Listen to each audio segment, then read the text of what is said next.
Some big potential news in the gaming industry following reports that Amazon could be announcing a deal to buy video game maker Electronic Arts on what would be one of the more impactful deals of recent memory. So our newsroom erupted when we heard this news. It has since been talked down a little bit by another publication. A lot. No, not just a little bit. It seems like this is not probably This was a lot of happening. speculation. Yes. So this came from a publication really none of us heard of before. I certainly haven't heard about it, but it's since been debunked by another publication, that is CNBC, talking that one down. But bottom line is this.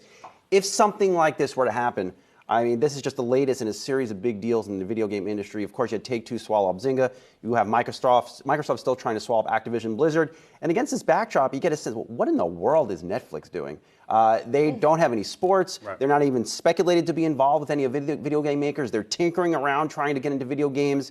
And you have potentially very speculatory here. You have Amazon coming here and potentially buying a company like Electronic Arts. This would be a massive deal for Amazon, folded into, if it goes through or if it was to happen, into their Amazon gaming business. Of course, a business that also has Twitch for the streaming elements. You could see even more of the volume, the number of hours that are streamed on that platform going higher. Twitch was a steal by all accounts. When you think of how much they paid, $970 million.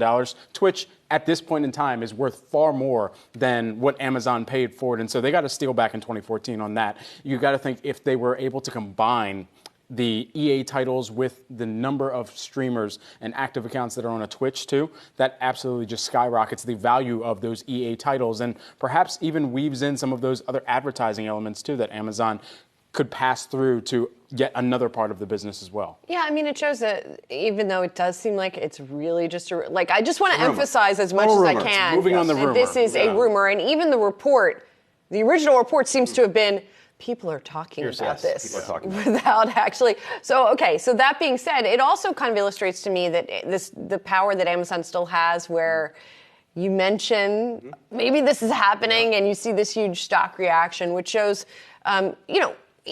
leaving this aside for a moment, to your point, Andy Jassy has been quite acquisitive, right? And getting into new businesses, building up existing businesses. And so it's still going to be really interesting to see what Amazon does next in that regard. Yeah, I think you're learning, and again, to your total speculation on this Electronic Arts deal, but you're getting the sense that this is going to be a much different Amazon under Andy Jassy than Jeff Bezos. You can see Jassy has got his sea legs under him, and he's going to put his stamp on this company, and that looks to be through acquisition. iRobot, various medical businesses as well. I mean, clearly he is focused on bulking up in areas that they're not really big in yet. Well, he's running it more like an ERP company than a startup. Jeff Bezos had been running it like a startup for so long and said, we'll just build it inside, and then we'll make the strategic acquisitions where they're absolutely necessary to get us into a new sector or a new industry. But Andy Jassy is looking at this as a Salesforce or SAP would look at it and saying, let's just go out and let's use some of the cash that we have.